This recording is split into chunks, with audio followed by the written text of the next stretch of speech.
Kaylee, I'm sorry I'm late to recording today. You should be. No, what's up? So as you can see, listeners, sorry you cannot.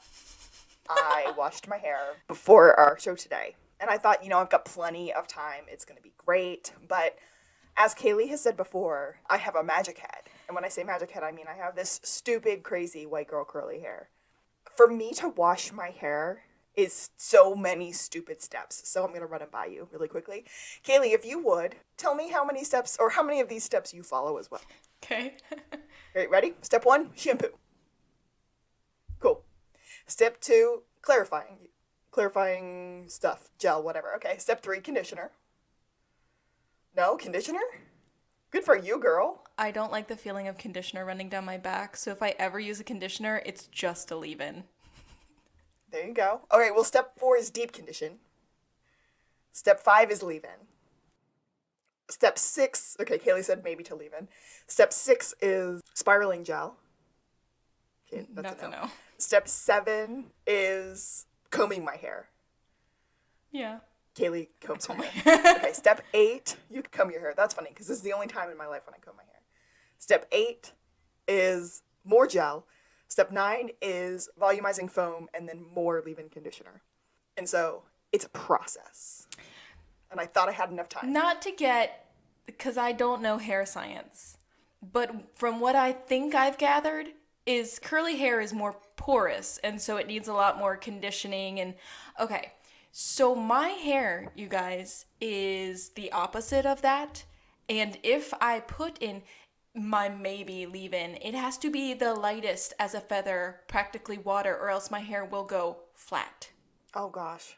It's a struggle to get volume and texture into my hair. Like, it'll hold a curl if I curl it, but, like, she won't do it on her own, no matter what product I use as an assist. So, I'm jealous of your hair, but I'm not jealous of your process.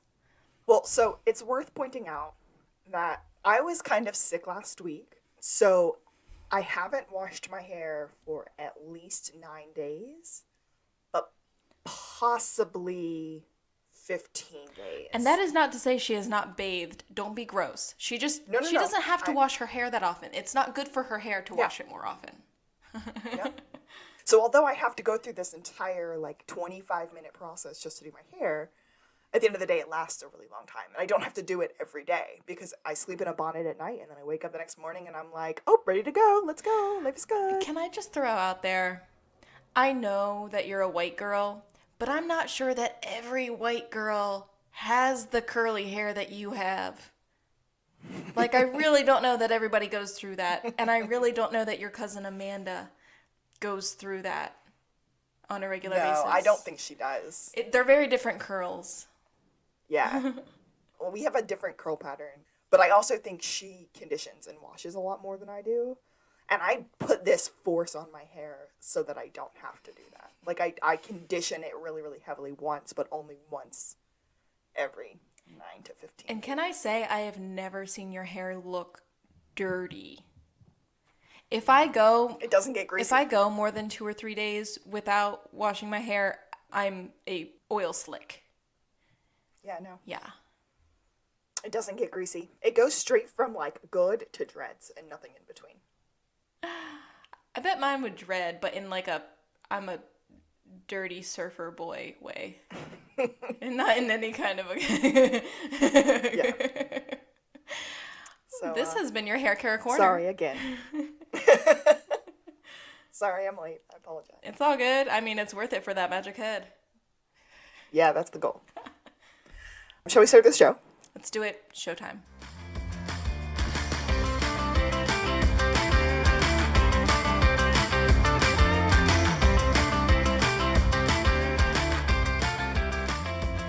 This is To the Blueberry!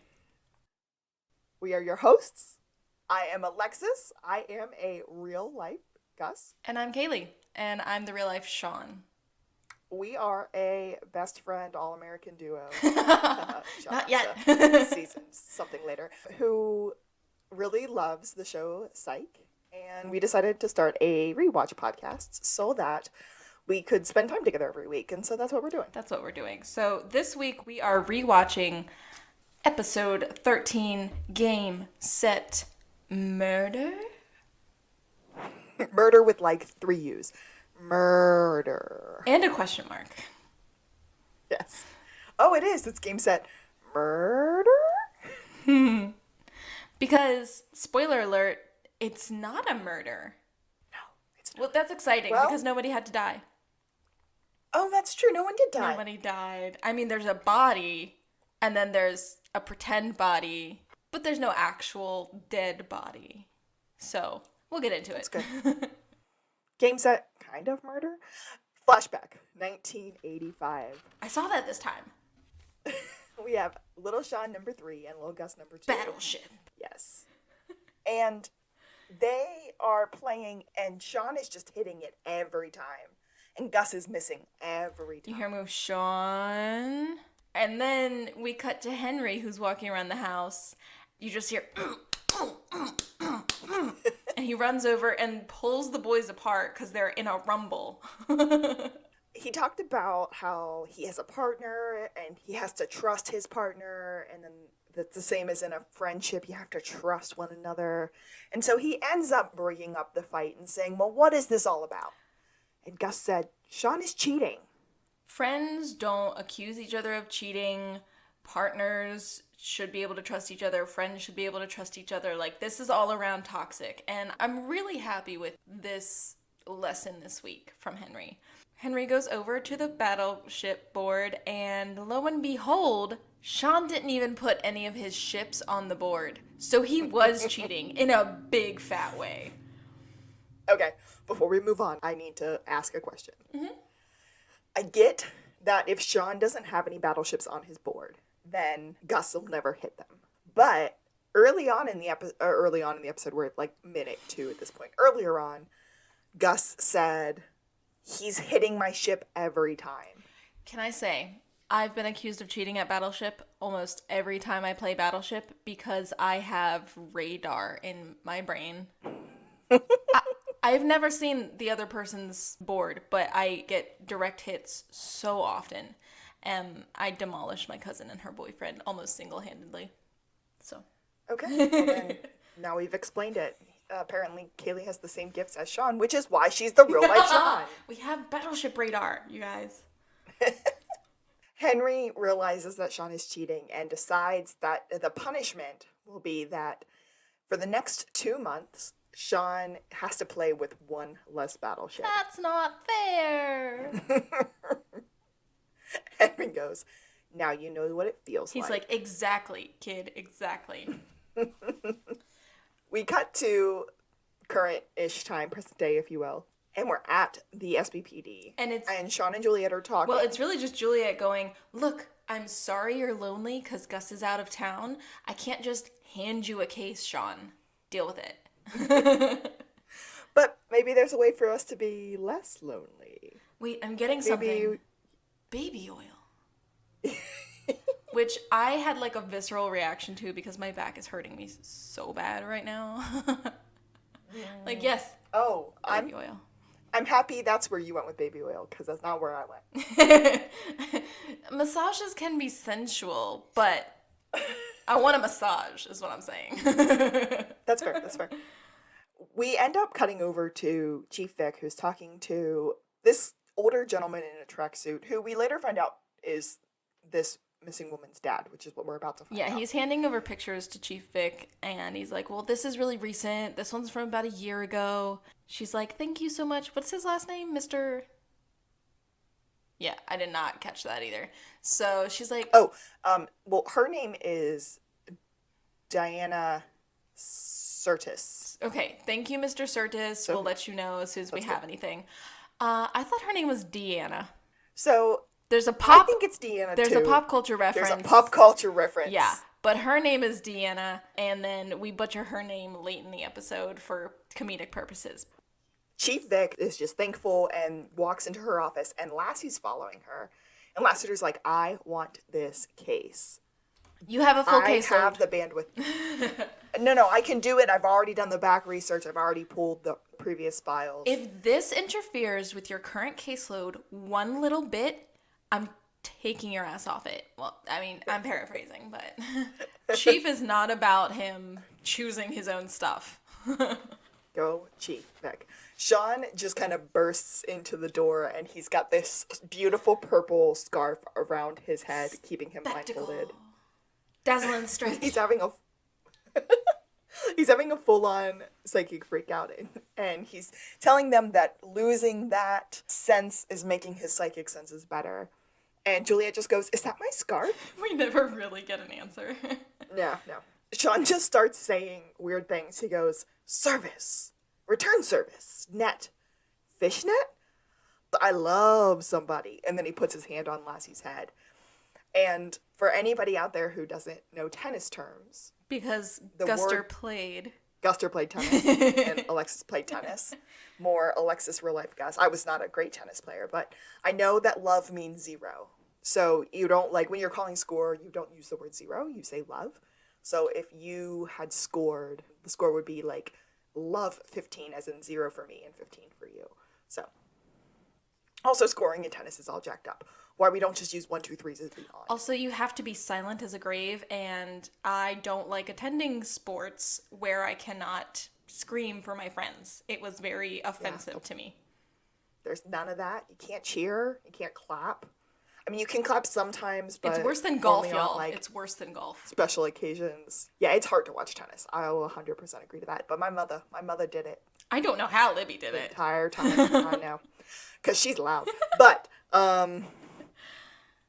Lassiter just gets angry about the hand, and then Sean deduces that there's a missing tennis player. Bjorn Borg is missing!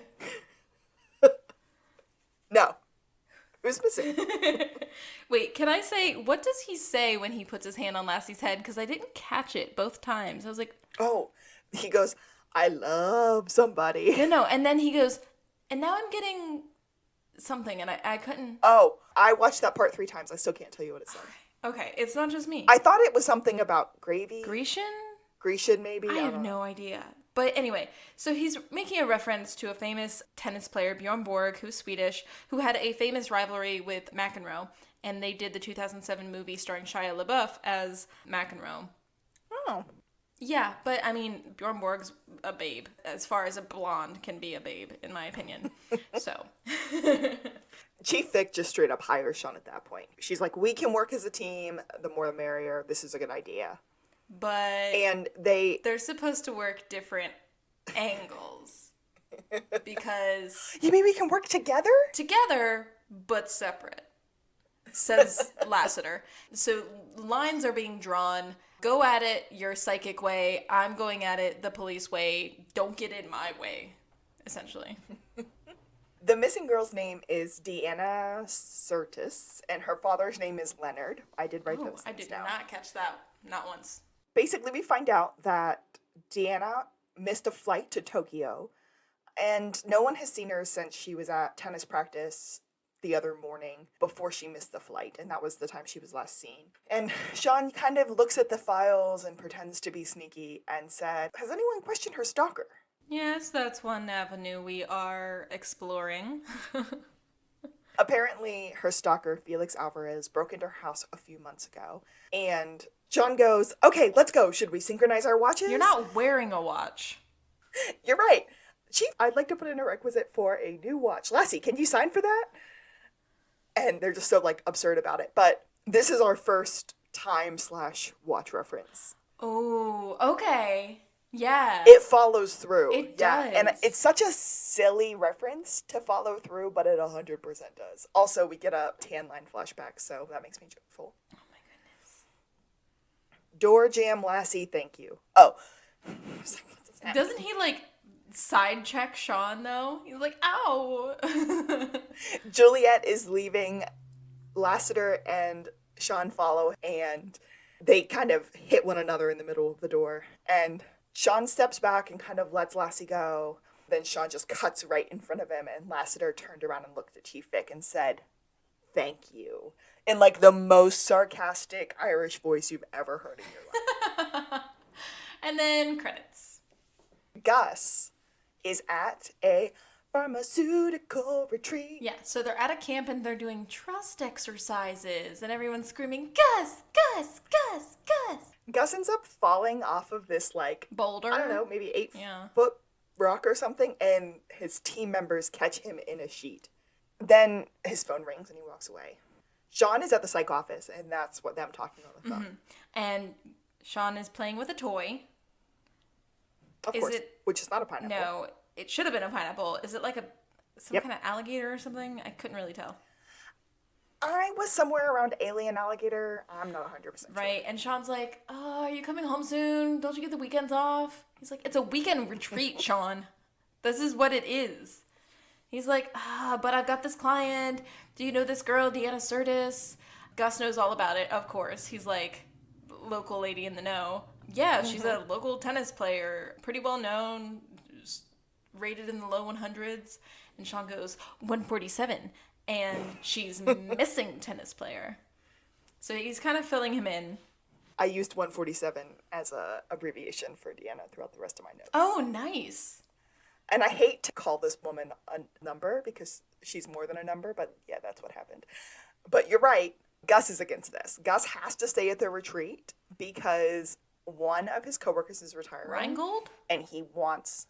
That sounds good. Yeah, maybe. He wants his clients, and he wants one specific client. They say this man's... Starts with an M. This name's... Okay, they say it many times, and they always say it different. And this first time, it sounds like he says Dr. McNaughty. Oh, nice. McNulty. I mean, I think McNulty comes up at one point, yeah. And then at the end, I hear McNatty, but I don't know. Magnati or something like that. The guy's got an accent. Anyway, he says everybody wants this guy because he orders in bulk, like Costco level bulk. Like he could meet his quotas in days, not months. The boss at the retreat comes running up to Gus, and he is painted green for some reason. And he goes, "Why haven't you painted yourself green, Burton?" And then he said, "I guess it doesn't matter now. I heard about your grandma. I need you to go handle it." And then Gus randomly finds out from his boss that his grandma had slipped in a tub and broken her hip. He just kind of like looks askance at his own cell phone. And then we get our boys back together. They are at the tennis club. And I thought they went to her house they're first. So, yeah, I wrote tennis club, but now that I think about it, I think they're at her house. They are at her house, and there are tons of pictures of 147 everywhere. Dad points out that one of the reasons why 147 loved winning was because she got her picture taken, and she loved getting her picture taken. I think I wrote that exact thing. Apparently there's also a camera in the room, but she didn't really have time for hobbies, so she couldn't really pursue photography as a hobby. But then there's also... Whoa. We gotta stop there for a second. Okay. You do not put a security camera I didn't... in a young lady's room. I didn't even get to the security camera. I was just talking about her not allowed to have hobbies because her dad's controlling. But also, there's a security camera in her room because of the supposed break-in from her stalker a few months ago. But yeah, like, I'm sorry. I don't care what kind of security I even set up myself. I'm not putting a camera in my sleeping quarters. Nope. No, that's some Nope. paranormal activity stuff. I'm not inviting that into my life. I was gonna call it some bad juju magumbo. Same vibe. Okay, we're on the same page here. Okay, so Sean pulls some bullcrap and gets Tennis Dad, I'm just gonna call him Tennis Dad because I don't know their name, to turn off the camera. It's a really shady reason that I would never buy, but they get it done, and so they get to snoop with impunity. Sean ends up finding a really nice jewelry box with a lot of really nice jewelry in it. Well, they tell us it's a lot of great diamonds, but it looks like costume jewelry to this gal. Listen, I don't know better. I told my husband to buy me a fake rock. He didn't, but I told him to. Besides all of the very nice / fake costume jewelry, there's this one crappy ring in there. And we find out from Gus, because Gus is always coming in clutch, that it is a cheap eternity ring. And an eternity ring is apparently a ring you give someone who you have known intimately, and you are supposed to wear it all the time. Yeah, and if she's not wearing it all the time and it's a cheap-ass ring, it's probably someone Daddy wouldn't have approved of. And so we're like, she's got a Bridgerton tunnel lover. He's on the DL, but maybe she's not missing? Like, is that even a possibility? Yeah, they think, find whomever gave her this cheap jewelry, find her. Which is a very logical standpoint. Yeah. Which we talk about in the next scene when Lassie runs into Sean and Gus and they talk about this secret boyfriend. They're outside a coffee shop and Sean's like, smells like a lead to me. And Lassie's like, bruh, we're already investigating the people in her life, talking to her friends. If there's something here, we're gonna find it. Just stay out of my way. Stop following me. Are you stalking me now? And okay, so I started a count of Sean's weird nose. I think this is a thing that comes up a lot. And it's really memorable. I know my mother caught it in season 2 opener when he does it to a person who's known for this. He does these weird nose. He's just like, no, or no, no. But anyway, he does weird nose. So this was at least the first one in this episode. I counted 2 and I forget where the other one is. I guess, I recognize that now that you've said it, but I don't think I would have clocked that as a bit. But if it made it to season 2, that's a bit to me. But Henry pulls up. And Henry is ready to get rid of all of this junk that Sean has left at his house. Sean goes, you only ever call me to come pick up stuff. And I'm like, is this the excuse that Henry uses to talk to his son on a regular basis because they're broken? Yep. But Sean clocks a Whitesnake t-shirt. He's like, you can't get rid of this. You can't get this in stores anymore. Gus sees this Airwolf windbreaker. That I've been looking everywhere for this for 5 years. I never saw you wear it. Of course I didn't wear it. I took it so you wouldn't wear it. So I looked up the Airwolf windbreaker, and this is absolutely a real Wasn't Airwolf a show or something? So there was a movie. Oh, okay. Movie. Called Airwolf from, I don't remember when. I really want to say 1982, but I think I'm making that up. The only person who had an Airwolf windbreaker was Jan Michael Vincent. No, it was a drama series. Oh, okay. In 84. Lassie ends up noticing this nice fishing pole that looks brand new that Henry's about to give to Goodwill. Is this a custom Saccart graphite rod and reel? You can't give this away. Henry points out that it is Sean's fishing pole, and Sean never wanted to go fishing, so it was never used. I've been meaning to get out there, get on the water, get some snapper, but it's a whole song and dance to get the boat out. He calls it the blue, he said, to get all of the blue. And I'm just like, what kind of pretentious, what sort of pretentious life is Lassie living when he calls it the blue? He's got this highfalutin sport fisherman fantasy life or something. Kind of like when Gus calls it the bee. But Henry invites Lassiter to go out fishing with him at 5 o'clock tomorrow morning. But don't worry, because Lassiter will be on the dock at 4:15 a.m. Wow, boys. They have a date. And this is super weird to Sean. He's weirded out by all of this. When Henry drives away, Sean is so freaked out. He said, I don't know what just happened. And Lassiter goes, I think your dad just made his first play date. Does Gus say that, or does Lassiter? Mm-hmm. No, Gus said it. Okay. So not Lassiter. Gus said it to Sean. Yes, not Lassiter. Did I say Lassiter? Yeah. Son of a gun.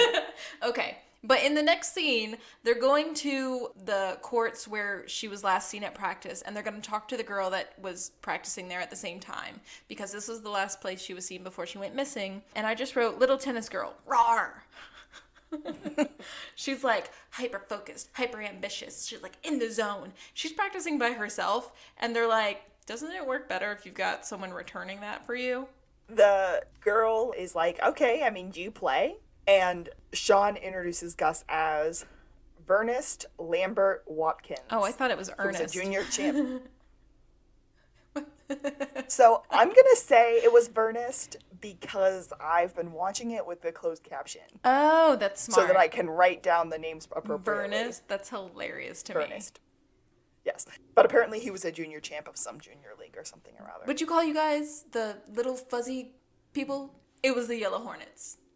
And that was a long time ago. Gus is like, racket's over there. And he runs and grabs a racket, and then he's doing his warm-up jumps and stuff. And man, I wish I could jump that high. Okay. This whole scene, before we get into the dialogue that occurs and what we find out, it's 80-yard. They're just pretending to hit nothing, and then we're just getting thwop, thwop, like sounds interposed. It's hilarious. I love it so much. You rarely see the ball. But they are it's wonderful. committed. It's so fun to watch. Recommend. Sean is trying to figure out why 147 is going missing. And the little girl says that she had a weakness. And do you know what her weakness was? Sean said, kittens? And the little girl said, no, focus. All she thought about was boys. Now, through this, her casually having a conversation with Sean, she barely ever moves. She aced Gus on the first serve. Gus finally hits the ball back. They have a little bit of going, and then he hits it out, and then Gus gets really upset. And then they have another rally going, and it's a pretty good rally, and the little girl hits Gus straight on with the ball. Again, some more tennis facts here. 1, if you hit somebody with the ball, it's your point. Oh. Isn't that an interesting rule? Wait, like not if you get hit, they don't get penalized for hitting someone? Nope. That's awesome. Nope, if I hit you with the ball, it is my point. Okay, as it should be, because Yes. dodge, duck. Dive, dodge. That's point number 1. And then point number 2, I'm throwing this out there for my Uncle Tom and my Tammy. They used to yell at us all the time for being in no man's land. And no man's land was like the space between the farthest back line and the boxes that are in kind of the front of your half of the court. If you sit there while you're playing, you're going to get hit by the ball or the ball's going to get hit to your feet. So it's very important that you're never in no man's land. You either need to be up at the net or way back in the back. And Gus was in no man's land, and he got hit by the ball. And I was just like...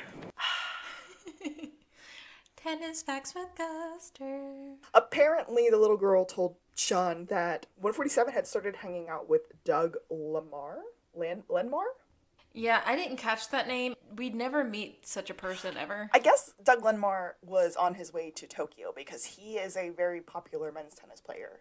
Ah, that's right. And so he's not there anyway to be a suspect because he legit left. Okay, so I felt like this was a really good scene for, like, not slut-shaming, but showing that, like, she wasn't really in it for the game, and the little girl was right. Like, she wasn't tennis ambitious. Like, she just wasn't focused. Like, her focus, her priorities were elsewhere. It didn't feel slut-shamey to me, especially because it's coming from a 13-year-old whose life is tennis. I'm going to disagree respectfully with that, though. When she said, I give it 5 years and she'll be knocked up, I'm like... Well, that's because she's reckless. That's slut-shaming. Like, come on. I just think, like, she's not smart. She's not putting things in order. She's going to get herself in trouble, not because she's whoring, but because she's not smart or focused. A focused person can have all the sexcapades and be safe about it. That's fair. But, okay, no, I get what you're saying. We have our first kind of walk and talk of the episode, and Sean and Gus are kind of talking about theories that they have. One of them was that the boyfriend might not actually be in Tokyo, and she might be there. And the second theory is that she might be hiding to avoid her dad, because her dad really only cares about tennis. Like, he wears tracksuits. Like, that's what he cares about. So maybe she's just trying to get some privacy. We happen upon a nail salon ad, and Sean sees a design that was on her finger in a tennis picture of her. So he's like, let's go do some recon. So they're getting mani-pedis. I have the urge to suddenly get my bunions buffed. Also, that would have been a great opportunity for a pineapple. Just right? Putting it out there. Like, instead of a palm tree. Yes, absolutely. Absolutely. Okay, so Gus is not happy that they're taking time out of their important investigation and his being away from camp to get mani-pedis, and Sean's like, dude, this is for the case. Like, it's called multitasking. 2 birds, 1 stone. Like, this is, like, he's living his best I've never felt more productive. They're there for info, and Gus is like, yeah, we're having not so much luck because our technicians do not speak English. And he's like, none so far. Or Sean says none so far. But then he sees the front desk girl get up and leave. So then they get up out of their little pods for their pedicures, and they shuffle over to the computer, and they do some snooping. They do full-on mani-pedi walks. Like, fingers up, toes off, like walking like a penguin over. I've done the mani-pedi walk before. I feel it. It was just beautiful. Oh, yeah. Apparently 147 was at the salon yesterday, and she ordered some nail protein solution. And the billing address was to her father's house, but the delivery address was to a different place. We get this voiceover because they're going to there, obviously. And Sean's like, I've got a great feeling about this. She's going to be there. She's going to be fine. Not so much. But then there's an ambulance and some cop cars. So there is a full-on gurney, and she's being carried out with a big old bandage on her head that, like, can show all the blood, and she's got a neck stabilizer on. Stabilizer? Stabilizer, thank you. She's got a neck stabilizer on, and they're like, well, we can talk to her when she wakes up to get the information. And then somebody said, well, if she wakes up, because apparently the injuries were pretty heavy. They're not saying it right here, but it's blunt force trauma. And so she's in critical condition, but she is alive. This isn't a missing persons case anymore. It's attempted murder. Juliet says that. Gus is over everybody else getting these dramatic lines. He's like, she also gets to say stuff like this? I forget what Sean said before that made him really jealous, but throughout the episode, it's a running Gus, thing. Tries to say these. We missed one. There was one back earlier about her, secret lover or something. But he kind of tries all the way through the episode, and it's pretty beautiful. So then we get into the apartment, and Sean's kind of watching the forensic stuff going on. He's like, more crappy jewelry. Which I think is hilarious, just subtle drag. They kind of get stopped by this crime tech, and he was like, oh, are you Henry's son? John said, yeah, I am. How do you know him? And apparently this crime tech had taken a class from Henry while he was in the schooling to be a crime tech. Yeah, I forget what the course even was, but Sean was like, oh yeah, what'd you think of him? And the guy just sort of goes silent. He's like, I don't know how to say this and not be a dick. And Sean's like, yeah, that sounds about right. But okay, can I say that this show, every time they do this, it's Spidey senses, because I did not think I remembered what happened or who'd done it in this episode. And I just instantly went, if we get spoken lines from rando police people or anybody at a crime scene, and it's not McNabb, sus. It's sus.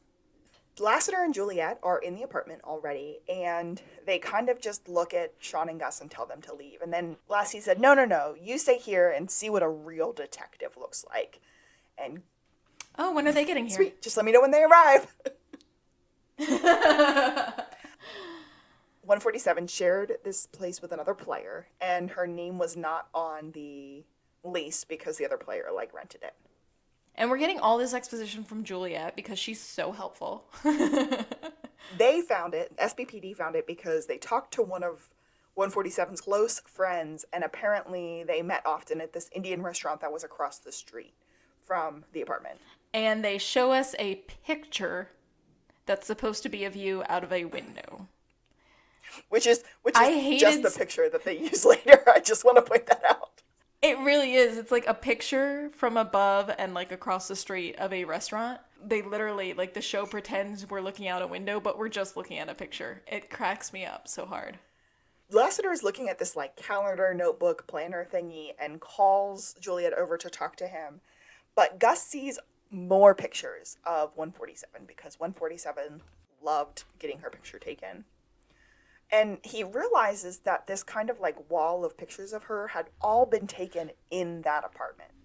And then Sean notices that there is a trophy behind her in these pictures that is not on the shelf behind he and Gus. So he divines psychically that this is the case. And they're like, could be the weapon used to strike her, blah, blah, blah. And then Lassie proceeds to take credit for noticing this because, Jules confirmed it. So, therefore, Sean neglects to say out loud, hey, the toilet seat up like a dude has been here. Hey, some wine glasses are missing from her kitchen. And yeah, those are the two big ones. So he's like, yeah, I think I'm done here. Cut to Psych office, and we find out that Deanna is critical but stable. And Sean is breaking this down for Gus because the SBPD has a fire under them, but it's a fire to find her ex-stalker, Felix Alvarez. And so they're running these ads constantly. And Sean's like, it's not even almost this guy. What, he like showed up to show his love to her and bash her over the head? No. She had a secret boyfriend. The toilet seat was up. There was no forced entry.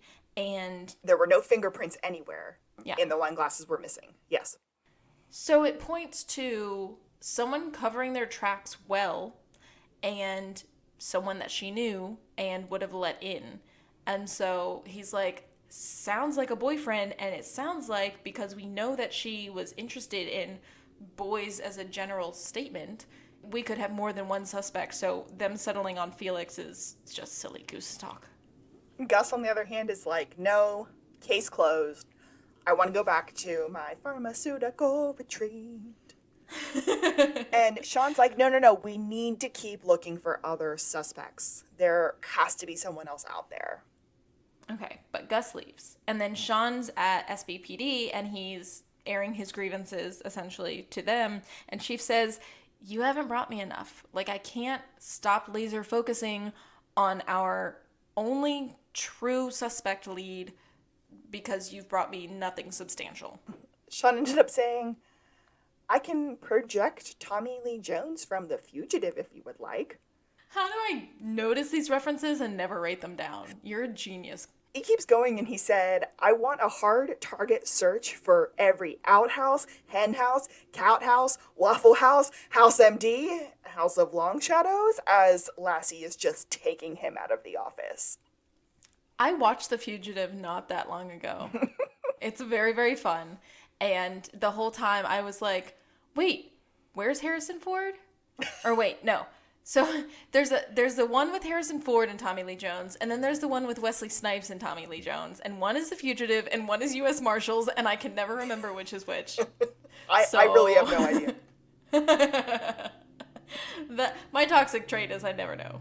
We got some good pop culture references for sure in there. We got Tommy Lee Jones, The Fugitive, and House MD, as in the television show. And then House of Long Shadows. I meant to look that up and see what that was, and I didn't. I'll do that.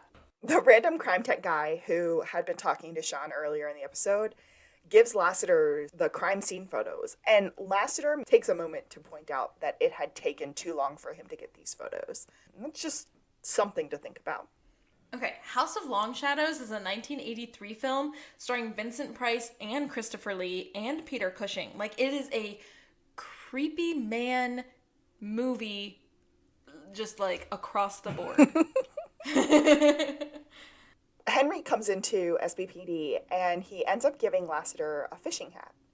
And Sean's like, hey, isn't that my hat?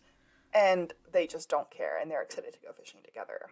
But we do end up back at the pharmaceutical retreat.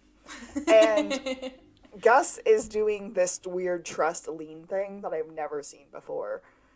Is it like walking back to... Oh, no, it's the circle one. Yeah, he just kind of keeps leaning in a circle and everyone has to, like, catch him as he goes. It's a lot of touching. Just, like, pushing him around. Yeah. He's like the hands of a clock. Yeah, it's weird to watch stuff now in the year 2022 and see so many people so close together touching one another. Sean ends up coming up and Gus sees him. They go over to talk and the boss is like, is this like a personal thing? And you know we can't have visitors. They end up introducing Sean. He said, I'm Jerry Hathaway. I, too, work at Central Coast. Gus points out that it's in the lab, and this entire time that they're talking to the boss, he's tied to another person. Because, again, they're doing more trust exercises. Sean is doing this really great, like, I'm socially awkward, but super enthusiastic. I've been here all weekend, and this is the first conversation I've had. Also, you should know, I didn't get a name tag. Nobody gave me one. The woman who boss is tied to said, I've never seen you before. What do you work on? And he was like, yeah, I worked on the monothiohuxtable drug. It's for pancake reaction function. He means pancreatic.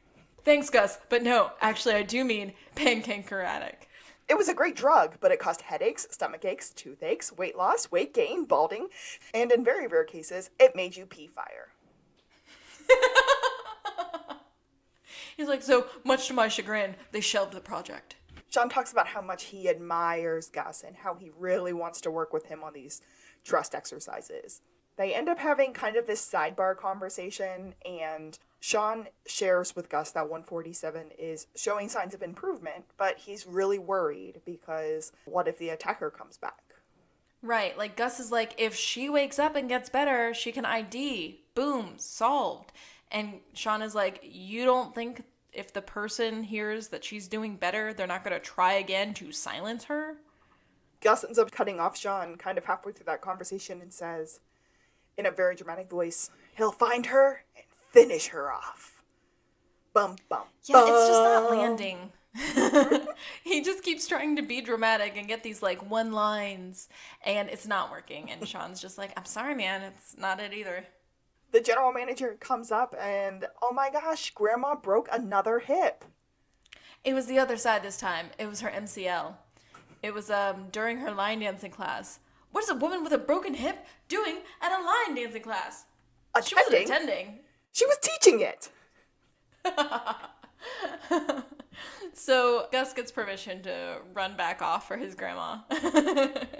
Lassiter had arrested Felix and brought him into the SBPD. And Felix is straight up saying, I'm innocent. I didn't do this. I've been rehabilitated.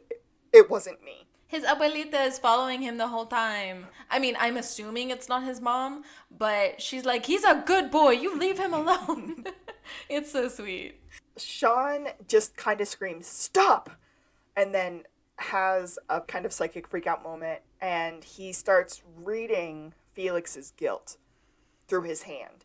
And Sean ends up screaming. Did you write this down? No. Okay, so I'm going to try to do it in a terrible accent. He goes, yeah, I know what he does, but I can't remember all the words. He goes, Hamana, Hamana, Hamana, Ricky, Enrique, Geraldo, Menudo, Richie! That was good. I like that. I have no idea what those are.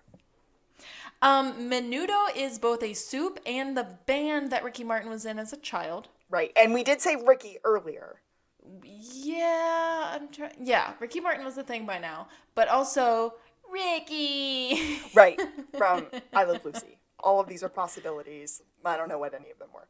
Sean said that Felix did not attack 147, but the SBPD does not agree because they found the murder weapon in his car. Not a murder weapon. They found attempted murder weapon in the car. We gotta be careful because there's no actual dead person. Okay, so this leads to a clandestine meeting with Juliet because she believes Sean. Like, this isn't as open and shut as they want it to be. It might be a frame job, but it would be a really, really good one. The pieces aren't fitting, so she's giving Sean access to files. I have just two questions. One, at any point in this episode did they actually say clandestine? No, that is literally what wait, maybe. Oh, crap. Now I don't know. So I don't think they did, but I also wrote clandestine in my notes. That's because that's what it was. Also, I wrote peerish, but when I read it, I read parish, and I was like, why were they at a parish? And then I started thinking, and then I was like, no, they were near a pier. Peerish. Like, Sean kind of sneaks up behind her and sits in the seat behind her and said, the raven crows only at midnight. Dusk is for the rooster's cackle. Juliet's like, Sean, I don't have a cackle in my repertoire. Because apparently that's the sound that she's supposed to make to say that they're having the secret meeting. Yeah, now you're supposed to cackle. It wasn't a secret meeting. It was just a meeting far away from prying eyes. Mm-hmm. And Sean wants to rent one of those paddle boats that looks like a swan.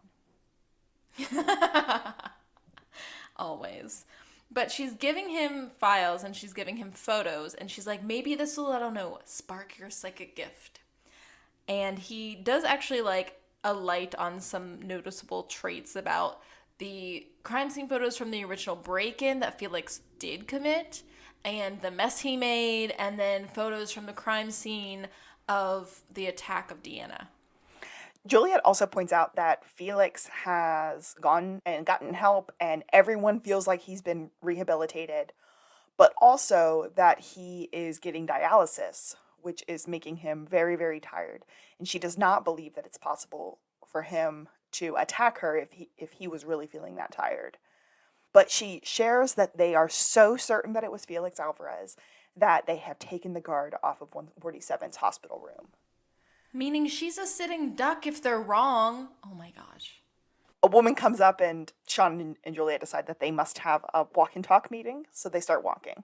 Lassiter thinks that the guard on the room is a inefficient use of manpower. And that's when she shares those pictures that Kaylee was talking about.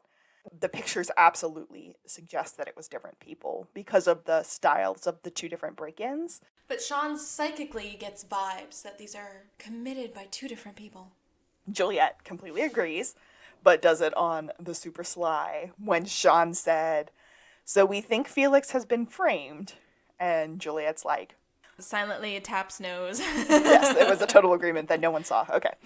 Juliet and Sean end up having this kind of really lovey-dovey moment at this point. And then we cut to Lassie and Henry, and they are at Henry's house grilling fish. Or they have just consumed grilled fish as a lunch together between bros. Sean's walking up like, am I in the Twilight Zone? This is terrifying. Stop it. Stop it, you guys. I don't know where it came from, but I definitely wrote down, "The raccoon was stalking me, Dad." Oh, so they're talking about camping? Oh, okay, so Lassiter uses this line, we hooked it, cooked it, and ate it. Because they just ate snapper, which I will say is a fish that you can catch on this coast. It is very large and is the closest thing to chicken that I've had in 8 years. Wow. Yeah. Red snapper is like a weird, hearty fish. I do like red snapper. I was going to say, you would like it. Yeah. We're having salmon tonight, not red snapper. Sean is like, "Hey, I need some advice from you, Dad. Like, can you go home inside with me?" And there's a picture of Lassiter and Henry holding this big fish on the fridge. Sean just freaks out about it. Henry goes, "That's a picture of the fish. I didn't even realize Lassie was in there." But Sean walks away as Henry is getting drinks out of the fridge and goes to hand one to him, and Sean's not paying attention, so he puts it back. But again, I mentioned this in like our very first episode. The fridge is dark. There's no light on in the fridge. It's not a working refrigerator. You guys, don't show the interior of a refrigerator if you're not going to pay attention to details. The MOs of the two events don't match. One, they trash the house, but in the other, the crime scene was completely spotless. And he's like, "I can't get anything from these police reports. I don't know what's going on." But Henry, in all of his wisdom, points out that police reports are not gospel and that he needs to use what he figured out himself. Because he says they're from someone's perspective. So there's an implicit bias, which is not a phrase that Henry uses, but there's an implicit bias to a police report, which I think is a good point to be made. But he puts Sean through his old school psychic test and tells him to close his eyes and like re-examine that way. And Sean is like, "I do not have time for this silly game," but he does it. Good thing he did it too, because after he did his mental breakdown of the second crime scene, he kind of just opens his eyes, gets up, gathers up all his stuff, and screams, "Thank you, Dad! I have a crime scene to break into!" And then they have a full-on Sean and Henry high five, and it's so beautiful. Can I just say, like, Henry's tricep is looking pretty good. Oh, things Yeah, I his don't arm know. is raised. He Yeah. did look can I say? super like casual. He was like leaning back in his seat. He was giving him a high five. He had a beer in his other hand. Like, it was a good thing. He's a super buff old guy. Sean and Gus do break into the crime scene, the second one, in fact, which is her like clandestine apartment. Where she was attacked, yes. The very first thing that Sean notices is that the clocks are wrong. He's like, "What is up with the clocks in here? Why are they all wrong?" He even double checks the time with Gus. It's like a whole thing. Which is where the watch comes up. Sean does not have a watch. Because this is peak tanning season, Gus. Sean wants Gus to be the dead woman so that he can examine the scene as it would have been. And Gus is just like, no. Sean was like, "Why don't you trust me?" First, you don't want to do the minefield. Now you won't be the dead woman. Airwolf. 2 words. Airwolf windbreaker. Sean starts going, the clocks are weird. The lights are weird. We're here at the same time we were here the other day with the cops, and the shadows don't match the pictures. What is going on? Sean can't figure it out. There's like just something off. While he keeps looking around, he notices that there are now only 6 pictures in the kind of like wall bookcase of 147. He clearly remembers that there were 7 pictures. But in the crime scene photos, there are also only 6. Correct. So how is he misremembering this? Like, again, why is this weird? Also, a little bit earlier, I just want to point out that they use the word supine. And Sean tells Gus to assume the supine position. And Gus quizzes him as to what supine means. It apparently means on your back. And so I have now learned another word from Psych. Are we gonna like do an end of season quiz? It'll be stanchion, supine, what the planets are. And super hardcore Civil War reenactors soak their brass in urine. Yeah, this sounds good. They're talking and they're kind of getting through, and then the landlord, I'm thinking it's the landlord, just kind of comes into the room. I wrote landlord ? Yeah. Gus acts like he's dead, and it's very funny. The guy's like, what's going on here? And Sean is instantly going, oh, man. And the guy goes, is that guy dead? But, like, super unbothered. He's just sort of like, is that guy, dead? And Sean goes, well, now you've already seen too much. You're in it now. You have to help me clean up. And the guy's like, I guess. Like, one of the first things that Sean asks him is there an incinerator in this building? And the guy immediately says yes. And I have to pause here. What sort of apartment building has an incinerator in this day and age? I think in New York City they still do. I think they're like for trash and stuff. Yeah, so that's what an incinerator would be for. In the good old days, you would dump your trash down like a chute, and then it would end up in an incinerator room, and it would all be burned, and that's like a way to control the trash. But, like, fires are real, guys. I don't believe that there would be an incinerator just chilling in the Santa Barbara apartment building. Kaylee's doing research right now. 72 incinerators are still operating today in the U.S. Most of them, 58 or 80%, are sited in environmental justice communities, which we define as areas where more than 25% of residents are low income. So they still exist. I don't think they're putting them in buildings anymore. Well, did you just say there were only 72 in the U.S.? Yes, Okay. I think. So, plausible but improbable. This doesn't look like an old building, but who knows if Right. maybe it's just gotten a really good facelift. Anywho. Okay, sorry. I had to get on my high tail about that because I was like, I don't think those are things. The building has an incinerator, and Sean is going to need his help cutting up the body, putting it in little Ziploc bags. He's going to have to melt down the torso. And at this point, Gus just nopes out. He's like, too far. And the guy, as soon as Gus moves, the guy panics and runs away. And now they don't have very much time. So Gus is like, we're getting out of here, yeah? Gus stands up and goes, chop up his body. Now you see why I don't trust you. And he wants to just get out, but Sean sees something. Sean is looking at this restaurant that is across the street. Which is a picture of a restaurant. Right. And he notices that in the picture, the crime scene picture that they have, there are like these little lights in the bushes. But there aren't little lights in the bushes now. And we established earlier in the scene that they are at the apartment at about the same time they were at the apartment last time. Cut to them running out of the apartment so that the cops that are probably getting called by that landlord, scaredy cat, don't find them trespassing. So they go over to the restaurant and they are asking a worker there, a very, very pretty little girl who makes great facial expressions. Agreed. And she's a woman, not a little girl. Yes, lovely. I love the pan in on her. She gets some close-ups. It's great. Yeah, she's face work. fabulous. Yes. Sean's asking questions of her because we don't get a name. And he's like, what time do those lights turn on? And she says 5. And he says, they never come on early for any reason whatsoever. And she's like, they're on a timer. But he's got one more question. Are you ready for this? It's very, very serious. She gets serious with him. And he says, do your samosas come with that red onion chutney? And her face quirks up in this very, are you serious? But I assume yes.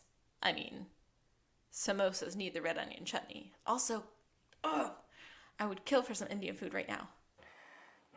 So we're end up cutting to the Santa Barbara Police Department, and I'm not sure exactly what's going on, but Sean just kind of busts in, and Lassiter goes, Jiminy Cricket's what? And I got a big old laugh out of that because Jiminy Cricket is I wouldn't say a less known Disney character, but still a good pop culture reference.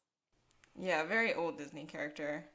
Sean and Gus are, I mean, this is another, I think, pop culture reference for me, because they're like, there's an anomaly in the space-time continuum. And I think that comes from Gus. And then Sean is just like, oh, the times, check the times. And then he's like flailing through SBPD. The disruption is near. And he keeps like accosting people with his hands. In the middle of his freak out, though, we get a Juliet sneeze. Yes, while she's still sitting at the desk before they start following him around the precinct, we get a Juliet sneeze and a bless you. And this is an ongoing bit that they try to make a thing, and it only sometimes works because it gets cut out a lot. But apparently they did this quite a bit, and I love that for them. They're about ready to go, like they've come to terms with there's something going on, and Sean screams, let's go get Dirty Diana's attacker. Follow me. And the first time he said that, it didn't even click. I took my notes, I wrote it down, I missed the Dirty Diana completely. And then the second time around, I was like, oh my gosh, I have to go back and put that in my notes. That's such a good song. So my reference for this, because I don't know how the song goes, it's a Michael Jackson song, and when Princess Diana and Prince Charles went to go see Michael Jackson, he removed it from his set list, and she was like, oh, don't do that, it's one of my favorites. But how it's very present in my mind almost at all times is Janelle Monáe has a song called Yoga, and she uses the phrase gonna be Dirty Diana in the song, so it's like always playing in my head. But yes, so we get a great reference that butchers the actual victim's name, Great. But is a great reference that had to be made. As they're kind of like running through SBPD, Sean is having a very big psychic freak out. And he ends up pointing at that crime tech that we were talking about earlier. Photo Boy. And Sean starts to insinuate that it was Photo Boy who took the picture, whose name I don't think I ever got. Oh, no, I definitely didn't get it. I think it started with a J, because at some point we see his initials, but I'm not sure. Oh, yeah. Yeah. JT or something on his bag in the picture. Let's call him Justin Timberlake. I like that. Oh, Lord. So he's like, well, what do you mean? I've never met her before. And Gus said, well, wait a minute. Didn't you photograph her apartment when Felix originally broke in? Dun dun. That's when you guys met. And she loves to get her picture taken. Yeah, so that worked for a while, but then she found someone who could buy her better jewelry. Sean does the recap and said something along the lines of, they started to break up. He ended up killing her, kind of crime of passion style, if you will. Although, according to our last episode, rarely about love, more often about revenge or hatred. Well, she broke up with him because he was poor. Yeah. And which is a crappy reason she literally to break up with said, somebody. you can't give me what I want, and this is a priority for me. Boy, bye. And him being a fragile little man baby, he couldn't take it. So it's a really crappy reason to then murder someone just because they're maybe not a good person. That's true. She deserves better than him. He grabbed whatever was near, which happened to be that trophy. Bam, knocked her out. And then he meticulously cleaned the crime scene because he works with crime scenes. He knows what they're looking for. So he could take care of business. But when, the cops eventually descended on the scene and he was taking the official crime scene photos, he realized that there was a picture on her shelf that incriminated him because in the picture of Deanna was his duffel bag that had his initials on it. And people at the precinct saw every day. So eventually someone was gonna catch this, or he was afraid that someone was gonna catch this. So that's why he went back at a different time, removed that picture, and retook the crime scene photos. And he was very careful to set all the clocks back to make it look like he had taken them at the original time the cops were there. Which is why when Sean and Gus went back the second time, when they let's break into a crime scene. Yeah, I made that a verb.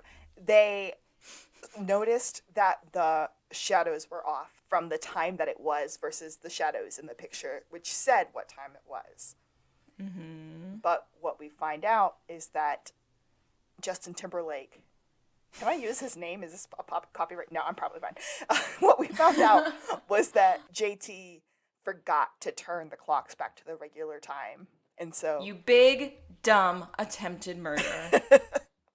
Sean has this moment of, like, I can feel that you forgot to set the clocks back to the correct time.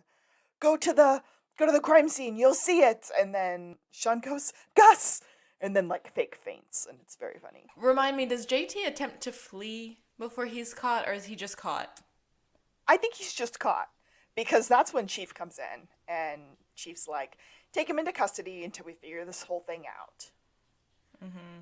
They were going to take him into custody just so that they can, see what's going on. But as usual, Sean and Gus are right.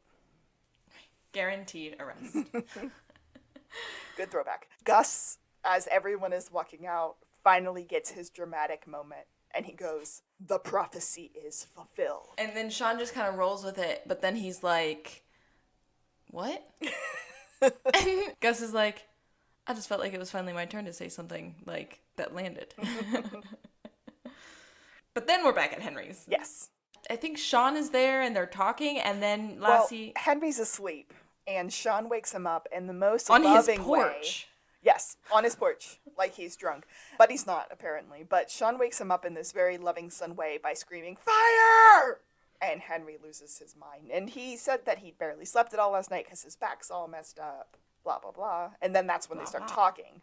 And JT confessed to the murder after a little bit of police interrogation. And they found a hospital badge in his belongings. They were pretty sure that he was going to break into the hospital and kill Deanna that night. Right, because she was like, if he didn't get caught for what he did with the pictures, or the way Sean caught him, he was going to try and tie up the loose end of Deanna remaining alive by finishing her off. Like, dark, dude. Yeah. Like, but it's scary how, like, accurate it is that, like, a man gets rejected and it just, like, goes off the rails and attempts to murder this woman. Like, not just once, but he was planning to try again. Lassie comes cruising up, I think to return the fishing pole, right? Yeah, he's, like, walking up with a pole, and I was like, he wasn't just borrowing it, was he? And he's like, hey, I can't make it for the fishing trip. I'll touch base with you next week. And Sean is, like, affronted and, like, follows him down the sidewalk while he's walking away. And he's like, excuse you, you're supposed to take my dad off my hands and, like, be his new hang guy. And Lassie is like, somehow that man has sucked all the fun out of fishing for me. He said he critiqued his grip for 3 hours. He's like, what's there to critique? You have a pole in the water. As Lassiter's walking away, he has a kind of sweet moment and looks at Sean and said, I'm beginning to understand you a little better, Spencer. And then just walks away. Well, Sean did a little, like, loyal to Henry thing, because when Lassie was starting to vent, he was like, hey, watch, that's my daddy. Or Pops or something. I think he calls him Pops, yeah. Yeah. And that's when Lassie says, like, he thinks he understands Sean a little bit better now. And then we're back at camp. Yes, we're at the pharmaceutical retreat. A trust exercise went really badly. Yeah, Gus is talking to his boss, whose name I don't remember right now. He's like, yeah, so I took this, like, big band of some kind, and I held it up to the person's eye, and I pulled it back, and I said, do you trust me? Do you trust me? And all signs point to that didn't go real well.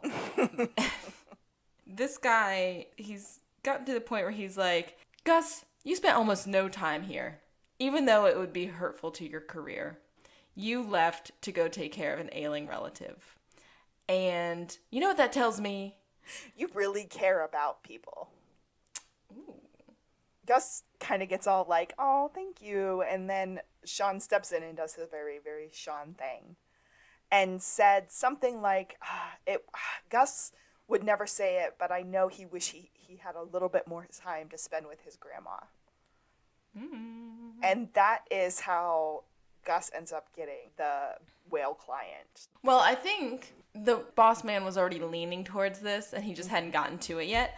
He's like, yeah, you're gonna get... This is where he sounds like he's saying Dr. McNatty. Natty? I don't know. But he's like, you know what? You're getting this client, and maybe unload some of your less lucrative clients so you can, have that time to focus on the priorities that you need. It's a really sweet moment, and it actually tells me a lot about Central Coast Pharmaceuticals, this fictional place where Gus works. That one, they respect the fact that he went and handled a family emergency instead of putting his job first. And two, that respect actually is being rewarded in a real tangible way, and it was just really pretty. And then Boss Man invites Gus and Gus's ailing grandmother over for fondue one day. I'm gonna melt down a brick of cheese the size of a house cat and gobble it up. Gus is real calm about it, but does end up accepting the invitation. But not without problems. And so when Boss Man walks away, he's like, this is not chill, Sean. Like, this is not the prime outcome. And Sean's like, oh, come on. It's gonna be great. And Gus is like, you do know that I don't have a 80-year-old grandma with 2 broken hips who teaches a line dancing class. And Sean says he knows at least 3 ladies who could be Gus's grandma, as long as they can be Chinese. And it's like, how does Sean know this many octogenarians? But I don't know. Sean and Gus end up having a little walk and talk where Sean has a moment of, you do trust me, don't you? Like, we don't have to do these kinds of trust exercises Yeah. they were running around being crazy doing all weekend. It doesn't really get an answer. Yeah, there's kind of a pause, and Sean said, Battleship rematch? You know that's right. Yes. We actually got a... Perfect way to end that episode. Yes. I'm so used to us just inferring lines that they go on to say happening because it would be a good moment for them to happen that I get so just overjoyed when they actually get said. That was the perfect bookend for this episode because we started with the boys playing Battleship and we're ending with the men playing Battleship. Or talking about playing Battleship, but it was just kind of a beautiful moment, and a good that's right always makes my day. Oh yeah. Oh, most definitely. Oh man. So we had a ton of pop culture references for sure. We found a pineapple? Did we find a pineapple? Wait a second. No. I didn't find a pineapple. We didn't. No. And I did not look up where it was because I was watching for it the whole time, but I just didn't find it. I did look up where it was, or where people say it is, and I feel like that about it. So the biggest argument is that there is something that looks like it could be pineapple on one of the customers' plates when they walk into the Indian restaurant. I watched that scene so many times to see if I could tell, and there is absolutely no way. It wasn't like... They were barely at that restaurant. Right. If there was a piece of pineapple on it, it was like a chopped up piece of pineapple slathered in a stir fry. It wasn't by any means like a slice of pineapple that you can tell or see, and so I'm calling it a no pineapple. I'm convinced that the pineapple landed on the cutting room floor. I feel like there are fewer episodes without a pineapple than you'd think. And that, for the most part, they just get edited out because they just can't make it in. Mm-hmm. And that's totally fair. It's not something that pushes the plot line forward by any means, but it is fun to try to find it. We should say that we are very close to the end of season 1. I think there's only 15 episodes in season 1. I think there's only 13. We just did 13. I think there's only 15. I said that with such confidence.